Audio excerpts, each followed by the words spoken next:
夫妻鬧矛盾，一方藏匿細蚊仔，另一方可以點樣做呢？夫妻之間發生矛盾，本係家庭生活中嘅不幸之事。但係如果一個矛盾升級到另一方藏匿細蚊仔，咁就唔單止係夫妻雙方嘅事啦。呢個嚴重侵犯咗另一方嘅合法權益，更係對細蚊仔嘅身心健康造成咗極大嘅傷害。今日我哋嚟講，當遇到呢種情況，另一方應該要點樣辦呢？第一，保持冷靜，積極溝通。當發現細蚊仔被對方藏匿之後，首先要盡量保持冷靜，避免衝動行事，嘗試與對方進行溝通，表達自己對細蚊仔嘅關心同埋思念，了解細蚊仔嘅去向同埋生活嘅狀況。第二咧，可以尋求幫助，多方協調。如果溝通無效，可以尋求親朋好友嘅幫助，讓佢哋出面協調，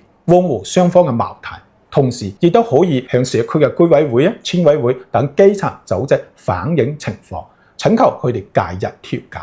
第三，申請人格侵害禁令。如果上述嘅方法都冇辦法解決問題，那麼法律就係你最有力嘅武器。根據民法典嘅規定，民事主體有證據證明行為人正在實施或者即將實施侵害佢嘅人格權嘅違法行為，不及時制止，將使其合法權益受到難以彌補嘅損害嘅，有權依法向人民法院申請取取責令行為人停止有關行為嘅措施。喺夫妻一方搶奪、藏匿未成年子女嘅情況下，另一方可以向人民法院申請人格權嘅侵害禁令，要求對方停止藏匿孩子嘅行為。